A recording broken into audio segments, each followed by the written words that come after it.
All of you. व्यावसायिक संगठन की वीडियो लेक्चर सीरीज में एक बार आपका फिर से स्वागत है। आज हम बात करेंगे ई कॉमर्स के बारे में, संयुक्त पूंजी कंपनी के निर्माण के बारे में, पार्षद सीमा नियम, पार्षद अंतर नियम के बारे में, प्रवर्तक और पर्यावरण के बारे में। अगर आपका भी उद्देश्य 95% या उससे अधिक मार्क्स लाना तो वीडियो के अंत तक हमारे साथ जुड़े रहें। मेरा सभी बच्चों से अनुरोध है, अपने हेडफोन ऑन कर लीजिए, नोट्स बनाने शुरू कर दीजिए और आइए शुरुआत करते हैं ई कॉमर्स से। तो सबसे पहला प्रश्न बनता है, ई कॉमर्स से क्या आशय है। ई कॉमर्स का मतलब है इलेक्ट्रॉनिक कॉमर्स या इलेक्ट्रॉनिक वाणिज्यकरण, यानी कि किसी भी इलेक्ट्रॉनिक डिवाइस की मदद से अपने व्यवसाय को संचालित करना ई कॉमर्स कहलाता है। इसकी शुरुआत भारत में 1970 से हो चुकी है। सबसे पहले टीवी पर, अखबार में विज्ञापन डालकर अपनी वस्तुओं का प्रचार प्रसार किया जाता था तथा डाक द्वारा तथा फोन के द्वारा माल के ऑर्डर प्राप्त किए जाते थे और माल को डाक या वीपीपी के द्वारा यानी वैल्यू पेबल पोस्ट के माध्यम से ग्राहकों तक पहुंचा दिया जाता था। धीरे धीरे समाज में प्रोग्रेस हुआ। अब डाक के स्थान पर फ़ोन का ज़्यादा इस्तेमाल होने लग गया। जो ग्राहक है वो फ़ोन से ऑर्डर कर देते थे और माल की सप्लाई उनके घर तक हो जाती थी। परंतु इस समय वर्तमान समय में इंटरनेट का युग है, तो आप देखते हैं बहुत सारी बड़ी बड़ी साइट हैं जो छोटे से लेके बड़े बड़े सामानों तक ऑनलाइन का बिजनेस कर रहे हैं। जैसे आपका फ्लिपकार्ट हो गया, अमेज़ोन हो गया, ये तो दो मुख्य हैं। इसके अलावा भी आपने बहुत सारे देखे होंगे, मीशो है। तो और भी कई कंपनियां हैं जो अपना इंटरनेट के माध्यम से बिजनेस कर रहे हैं। अब देखा जाए तो कहीं ना कहीं शिक्षा भी ऑनलाइन में कन्वर्ट होती जा रही है। पहले मैं सिर्फ कोचिंग पर ही पढ़ाया करता था और जो बच्चे मेरे पास सीधा आकर अपना पढ़ना शुरू करते थे तो मैं उन्हीं तक अपने ज्ञान को पहुंचा पाता था। परंतु अब इंटरनेट के माध्यम से मेरे वीडियोस लेक्चर को वो व्यक्ति भी देख सकते हैं, वो छात्र भी देख सकते हैं जो कभी मुझसे व्यक्तिगत रूप से मिले भी नहीं हैं। तो इस तरह से आप कह सकते हैं ई कॉमर्स ने बिजनेस का स्तर बहुत अधिक विस्तृत कर दिया है। अब बात करते हैं कि ई कॉमर्स यानी कि इलेक्ट्रॉनिक बिजनेस में क्या क्या लाभ है। नंबर 1, व्यापार का स्तर बहुत बढ़ जाता है। नंबर 2, लागत में कमी। अब क्योंकि हमारे देश में इंटरनेट काफ़ी प्रोग्रेस कर चुका है तो अब वीडियोस बनाना, वीडियोस को अपलोड करना इंटरनेट में इतना अधिक खर्चा नहीं होता और अपनी बात बहुत सारे लोगों तक एक साथ पहुंचाई जा सकती है। नंबर 3, विज्ञापन का एक सरल तरीका। पहले हम कुछ बड़ी कंपनियों के ही विज्ञापन देखा करते थे, परंतु अब हम देखते हैं कि छोटे छोटे बिजनेस, हमारा एक छोटा सा कोचिंग क्लासेस है, हमने भी उसका चैनल बना लिया और व्हाट्सएप, फेसबुक वगैरह के द्वारा अपना विज्ञापन सरलता से और बहुत ही न्यूनतम शुल्क में यानी कि ना के बराबर ही खर्चे से हम अपना प्रचार और प्रसार कर सकते हैं। इसके बाद ग्राहकों को नई नई जानकारी प्राप्त होती है। पहले आप दुकान पर जाते थे, वहाँ जाकर माल पसंद करते थे और अगर माल पसंद नहीं आता था तो कहीं ना कहीं आपको दुकान से वापस आते समय थोड़ा सा एम्बैरस फील होता है, लगता है कि यार हमने अपना भी समय खराब किया, इनका भी समय खराब किया। परंतु अब ऑनलाइन में आप अपने फ़ोन पर, अपने लैपटॉप में, अपने कंप्यूटर में चीज़ों के प्राइस, उनके जानकारी प्राप्त कर सकते हैं और अगर आपको सही लगे तो आप ऑर्डर कर सकते हैं, नहीं तो आप ऑर्डर ना भी करें तो भी कोई प्रभाव नहीं पड़ता। तो इस तरह से हम देखते हैं कि ई कॉमर्स यानी इलेक्ट्रॉनिक बिजनेस के माध्यम से व्यापार का स्तर कहीं ना कहीं बहुत ज़्यादा विस्तृत होता जा रहा है और जिससे कहीं ना कहीं लाभ में वृद्धि हो रही है, लागत में कमी आती है और नए नए ग्राहकों को अपने साथ जोड़ा जा सकता है। अब जहां हर चीज़ के फायदे हैं बेटा, वहीं कुछ नुकसान भी हैं। सबसे पहला नुकसान है कि वस्तु की वास्तविक प्राप्ति में देरी। मान लीजिए आपने माल का ऑर्डर तो कर दिया, तो आपने चीज़ पसंद की, आपको अच्छी लगी, आपने ऑर्डर किया, परंतु वो वस्तु आपको तुरंत थोड़ी प्राप्त होगी। अभी कॉरियर के द्वारा या जो कंपनी के एजेंट होते हैं वो आपको माल पहुंचाने आएंगे। नंबर 2, इस अवधि में कहीं ना कहीं हमें कई बार ऐसा होता है कि जो वस्तु के प्रति हमारा जिज्ञासा होती है, उत्सुकता होती है, वो कहीं ना कहीं कम हो जाती है और ऐसे में कई व्यक्ति क्या करते हैं, अपने ऑर्डर को कैंसिल कर देते हैं।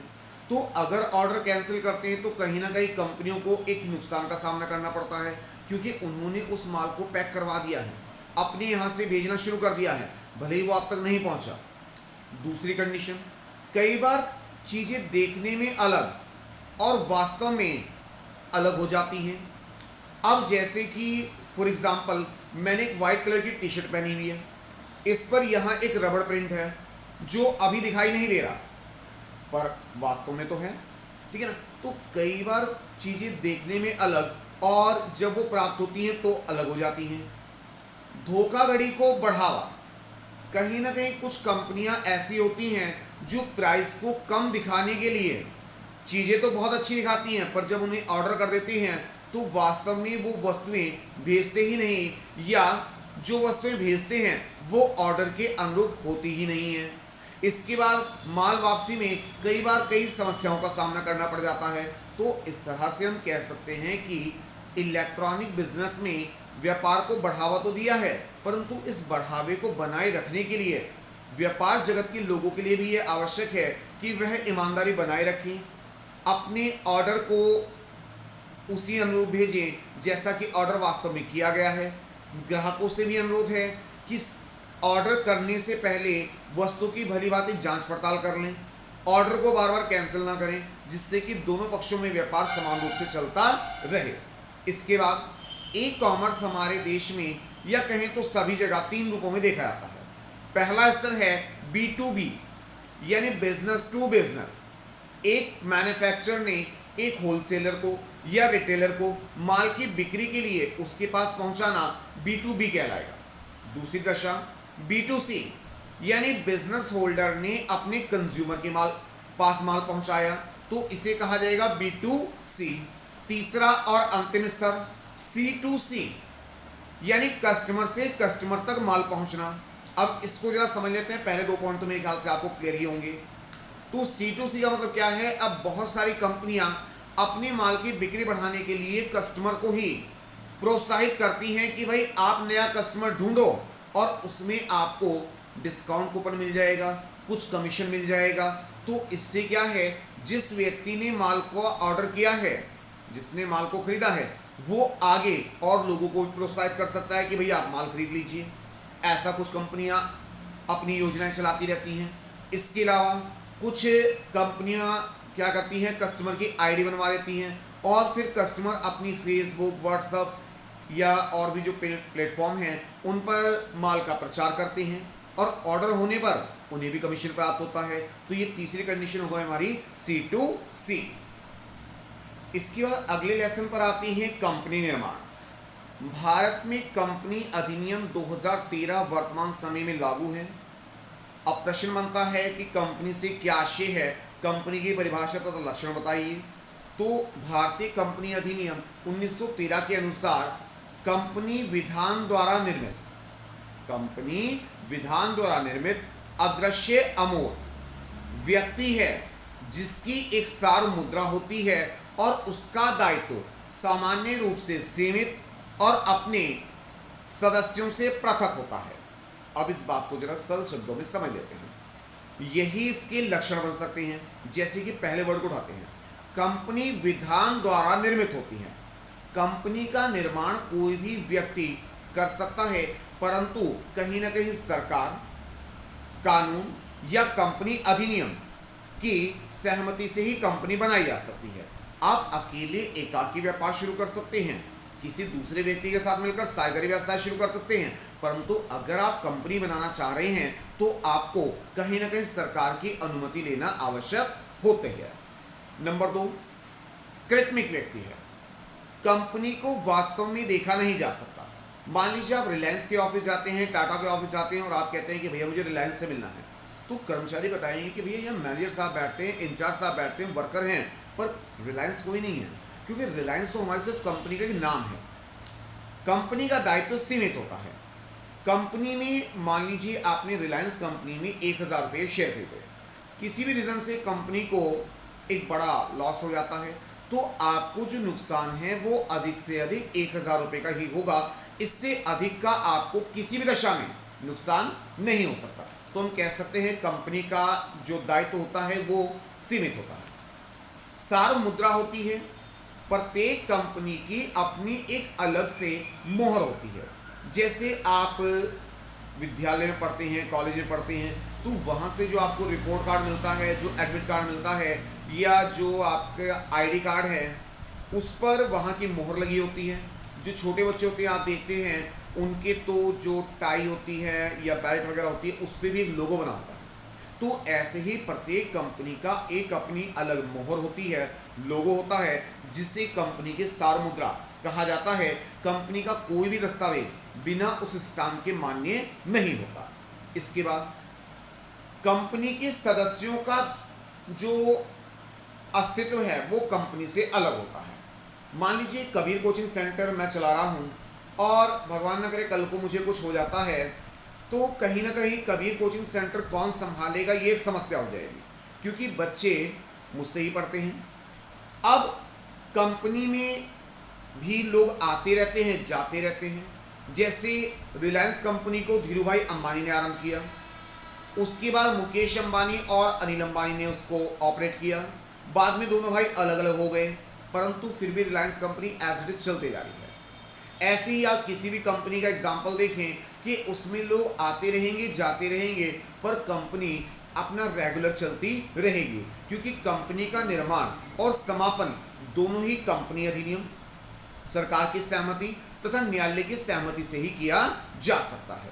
तो इस तरह से हम कह सकते हैं कि अगर आपने परिभाषा को भली भांति याद कर लिया तो जो उसके पॉइंट हैं, जो जो उसमें वर्ड यूज हुए हैं, वही उसके लक्षण बन सकते हैं। अब इसी में आते हैं सर अगले प्रश्न पर, जो मेरे हिसाब से बहुत इंपॉर्टेंट है लघु उत्तरीय प्रश्नों के लिए। प्रवर्तक से क्या आशय है?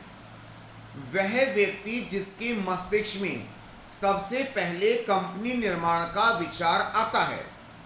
वह व्यक्ति जिसके मस्तिष्क में सबसे पहले कंपनी निर्माण का विचार आता है कि हाँ मुझे कंपनी बनानी है, उसे ही कंपनी का प्रवर्तक कहा जाता है। तो प्रवर्तक क्या क्या कार्य करता है, सबसे पहले वो देख लेते हैं। सबसे पहले विचारों की खोज। मान लीजिए मेरे मन में विचार आया कि मुझे Kabir coaching and competition classes start करना चाहिए, तो सबसे पहले क्या आया? विचार आया। फिर उसके बाद मैंने उसके लिए जांच पड़ताल की कि कोचिंग क्लासेस शुरू करने के लिए मुझे कहाँ से परमिशन लेनी पड़ेगी, कितना इसमें इन्वेस्टमेंट होगा, क्या क्या चीज़ें इसमें बेसिक रूप से मुझे जो चाहिए उसकी जांच पड़ताल करेंगे। तो सबसे पहले विचारों की खोज हुई, फिर इसके बाद जांच पड़ताल हुई, फिर साधनों को जुटाना।